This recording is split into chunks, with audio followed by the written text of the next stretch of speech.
Can Notable Speech bounce back to his 2,000 guineas prowess? Let's enjoy this in the company of Simon Holt. They're lined up for the Qatar Sussex Stakes, Group 1 over the mile, and they're off. Away well was Henry Longfellow, going forward very early under Ryan Moore from Sonny Liston, and then Notable Speech and Facteur Cheval, and a little away from the others in the yellow jacket in the early stages is Maljoom, racing through the first furlong or so. So Henry Longfellow looks like making this a reasonable test from Sonny Liston in second. 3 or 4 lengths perhaps down in third in the all blue is Notable Speech, followed by Maljoom on the inside of the French challenger Facteur Cheval. Ryan Moore on Henry Longfellow leads the way. Sonny Liston and Ross O'Ryan second. William Buick round the inside on Notable Speech, then Facteur Cheval and Maxime Guillon and Tom Marquand on the inside just at the back aboard Maljoom as they race right-handed now and head for the home turn. Henry Longfellow by about a half length to Sonny Liston. They're followed by Notable Speech covered up, Facteur Cheval inching closer on the outside, and Maljoom still last of the 5 runners as they now race past the 3 furlong marker. Henry Longfellow nearly joined by Sonny Liston. Notable Speech is waiting in the wings on the inside of Facteur Cheval, and then Maljoom. Ryan Moore just nudges along on the leader, asking for a bit more. Sonny Liston goes well. Notable Speech is poised to pounce in behind them, then Facteur Cheval and Maljoom. Henry Longfellow under maximum pressure now, and Notable Speech dives for the far side at the cutaway and is now delivered by William Buick. Sonny Liston, Facteur Cheval, Maljoom down the outside. Notable Speech picking up brilliantly as he did in the 2,000 guineas. Maljoom finishes up well, but Notable Speech will have the final say in the Sussex Stakes. From Maljoom on the near side of Facteur Cheval, Henry Longfellow back in fourth, and finally Sonny Liston. He's back. If he ever went away, Notable Speech has won the Sussex Stakes for William Buick and Charlie Appleby, reproducing that brilliant turn of foot that he showed in the Guineas. Waiting for the cutaway, you can see that William Buick has raised one finger as if to say, this horse is number one, as he passed the line, and he blazed past the inside of Henry Longfellow, who tried to control the race up front, but that was hassled in the early stages by Sonny Liston. In second, it was Maljoom, who was steadied right at the start by Tom Marquand and has run through for that runner-up slot in first-time blinkers for William Haggis. He's finished ahead of Facteur Cheval, who travelled strongly into the race in the red and green on the outside there under Maxime Guillon for Jérôme Renier. In the end, Henry Longfellow could finish only fourth. Sonny Liston, the one who'd been bothering him early, was last of the 5. And this is where you're thinking, will William Buick have enough ground when the cutaway comes to pick up the leaders? Easily.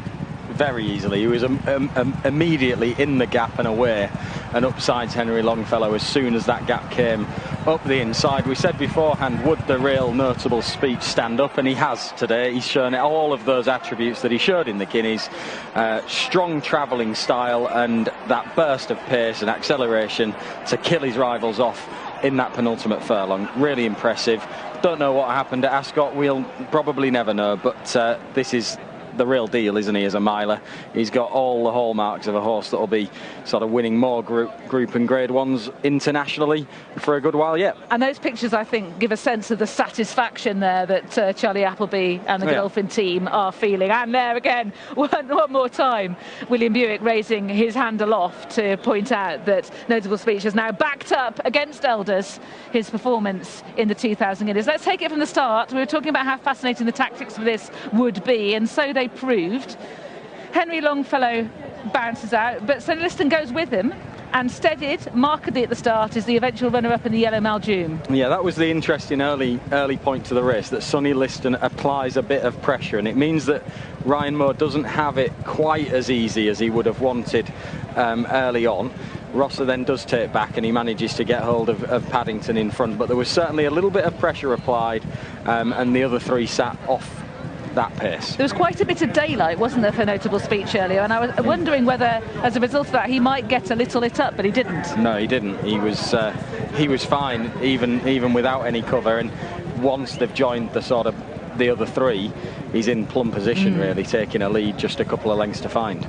Facteur Cheval has travelled really strongly. It looks as though the fast ground has been okay for him. Yeah, he's ran fine. Maljoom's run much better. I mean, this is his best run since that St James's Palace for Maljoom, and shows that he's still got it, and the blink has worked, but just not of the same calibre of Notable Speech. No, he isn't.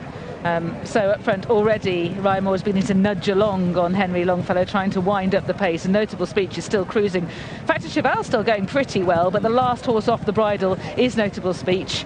And you're thinking, there is a cutaway, right? Yeah, there was just a moment where I was thinking, oh dear, he's going to get caught up, but then you remember the cutaway is there, just over a furlong to run, crucially, and Buick was immediately there and aware of it the moment that he asked him. That's the impressive part, isn't it? The moment you go for him, he's there and under you and aware, and he has that attribute. We've seen it before from him, and we've seen it again today. I think this track was perfect. It's tailor-made for him. Downhill, it sort of showcases his speed that he has, and yeah, it was a nice setup of race for him. It was. It's notable that Henry Longfellow, I think, hangs to his right and is immediately eased by Ryan Moore after he's been overtaken. He might want a slightly easier surface, mightn't he? The ground could have been too quick for him. It would have been fast, wouldn't it, at Ascot? Yeah, but this is fast true. downhill. Downhill, yeah, it's a different type of track. I wonder if he might be slightly better in the autumn with a bit more juice in the ground. Look at him shifting around. I think he could well be.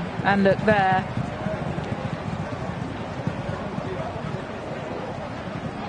Yeah, and he's ended up sort of eased up. He still finishes fourth for it. Right, so I have had from Unibet quotes for the Breeders' Cup Turf Mile. That looks 6 a big from price. 16s. It is a big price, that looks isn't a big it? price, doesn't it? 6-1 for the Breeders' Cup Turf Mile. It'll almost certainly be the target, and it will be absolutely prime for what this horse wants. He will love it, won't he? The whole absolutely. setup of that will suit him ideally. Yeah.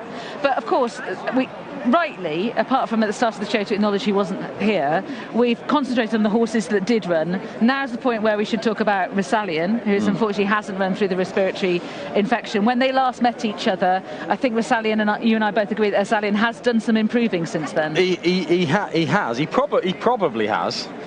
I still go back to the Guineas and the way that Notable Speech dealt with Resalian at that point, and I think this horse just didn't turn up at Ascot, so you can put a line through that in effect, and otherwise he's unbeaten, and he's actually beaten Resalian when Resalian has turned up in a way. But it was Resalian's seasonal reappearance. It'll be basically we want to see the rematch, we do. don't we? We absolutely we want them to both turn up and run the race again, and then we'll find out, because they're both really top class. Yeah, just to make the argument for Resalian, first time out, saw a lot of daylight early, slightly too keen in the early stages, and since then his racecraft has improved. Yeah.